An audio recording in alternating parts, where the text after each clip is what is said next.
लामो समयदेखि आइरहेको गिरावटको असर कमर्सियल ब्याङ्किङ सेक्टरमा अलि बढी नै परेको जस्तो देखिन्छ। कमर्सियल ब्याङ्किङ सेक्टरमा चाहिँ 27%ले यो टपबाट बटमसम्म हेर्दाखेरि 27%ले चेन्ज 28% आसपासमा चेन्ज आएको छ भने विभिन्न स्टकहरू चाहिँ अन्डर भ्यालुड भइसकेको जस्तो देख्न सकिन्छ। हामीले अब यो कमर्सियल ब्याङ्किङमा भएको स्टकहरू हिजोको क्लोजिङ लास्ट क्लोजिङ डेट भनेको 16 डिसेम्बरको क्लोजिङ प्राइसको आधारमा हामीले एनालाइसिस गर्न लागिरहेका छौँ र यसरी एनालाइसिस गर्दाखेरि सबैभन्दा कम पिई रेसियो भएको स्टकहरू हेर्दाखेरि ब्याङ्किङ सेक्टरमा चाहिँ 15 भन्दा कम पिई भएको स्टकहरू पनि टन्नै भइसकेको छ र जेनरली पिई 15 भन्दा कमलाई चाहिँ एकदमै राम्रो प्राइसमा पाएको भन्न सकिन्छ। र यसरी हेर्दाखेरि मेगा ब्याङ्कको पिई रेसियो चाहिँ 11.37 रहेको छ भने र मेगा ब्याङ्कको चाहिँ हामीले फेयर भ्यालु हेर्ने हो भने यसको फेयर भ्यालु भनेको 272 रुपियाँ छ भने अहिले हामीले यसलाई 258 रुपियाँमा पाइरहेछौँ भनेपछि यसको फेयर भ्यालु चाहिँ अहिले चलिरहेको एलटिपी भन्दा पनि कम छ भनेपछि यो मेगा ब्याङ्कलाई चाहिँ हामीले अन्डर भ्यालु नै भन्न सक्छौँ।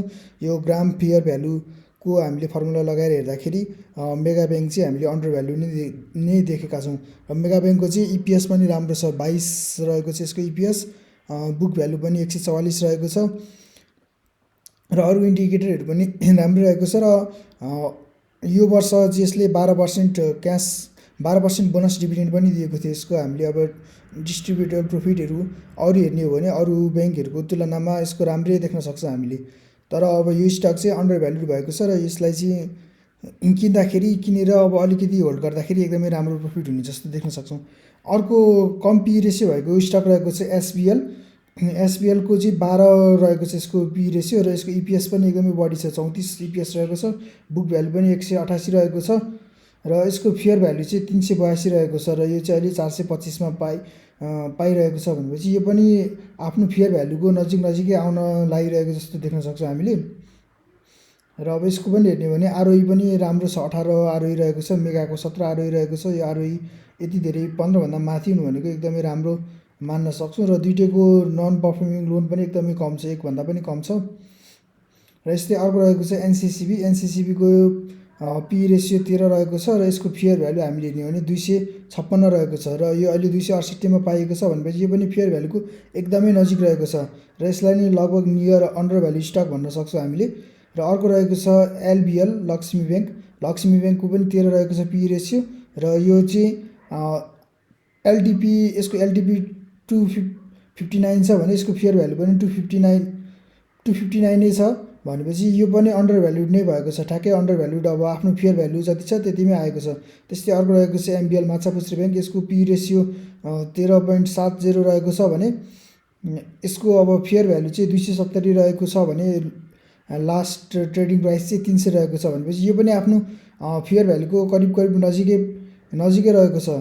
यस्तै सिजेडबिआईएलको पनि पी रेसियो 13 रहेको छ र फेयर भ्यालु भनेको 260 रहेको छ भने 266मा कारोबार भइरहेको छ भनेपछि सिजेडबिआईएल पनि आफ्नो फेयर भ्यालुको एकदमै नजिक छ। यसरी हेर्दाखेरि हामीले धेरै स्टकहरू चाहिँ फेयर भ्यालुको एकदमै नजिक रहेको देख्न सक्छौँ र यो करिब 1 वर्षको अन्तरालमा चाहिँ यिनीहरू फेयर भ्यालुभन्दा धेरै माथि भएको थियो भने अहिलेको यो करेक्सन पछि सबै ब्याङ्किङका धेरै जस्तो स्टकहरू चाहिँ फेयर भ्यालुको नजिकै आएको छ र यिनीहरूलाई चाहिँ हामीले अन्डर भ्यालु नै भएको भन्न सक्छ हामीले।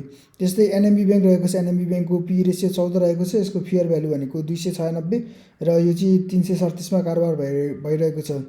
त्यस्तै प्रभु ब्याङ्क 14, एसआरबिएलको 14 र 15 भन्दा माथि भएको स्टकहरू चाहिँ 16वटा रहेका छन्। र अब हामीले फेयर भ्यालुको नजिकै भएको स्टकहरू खोज्ने हो भने एसआरबिएललाई पनि हामीले फेयर भ्यालुको एकदमै नजिक छ भन्न सक्छौँ। एसआरबिएल चाहिँ यसको फेयर भ्यालु भनेको 255 हो भने यो चाहिँ एलटिपी भनेको 271मा कारोबार भइरहेछ भनेपछि यो पनि फेयर भ्यालुको एकदमै नजिक रहेको स्टक छ। त्यस्तै अर्को फेयर भ्यालुको एकदमै नजिक रहेको स्टक भनेको चाहिँ केबिएल कुमारी ब्याङ्क लिमिटेड हो। कुमारी ब्याङ्क लिमिटेडको फेयर भ्यालु 214 रहेको छ भने अहिले 233मा कारोबार भइरहेको छ। त्यस्तै ग्लोबल आइएमई ब्याङ्कको फेयर भ्यालु 256 रहेको छ भने अहिले 297मा कारोबार भइरहेको छ र यो एनबिएल नेपाल ब्याङ्क लिमिटेड चाहिँ अन्डर भ्यालु नै भएको छ। फेरि एनबिएलको चाहिँ फेयर भ्यालु 357 छ भने यो चाहिँ 337मा कारोबार भइरहेको छ र एनबिएललाई पनि हामीले अन्डर भ्यालु नै भन्न सक्छौँ फेयर भ्यालुको आधारमा। त्यस्तै अर्को स्टक आफ्नो फेयर भ्यालुको नजिकै भएको अर्को स्टक भनेको चाहिँ एसबिआई पनि लगभग फेयर भ्यालुको नजिकै रहेको छ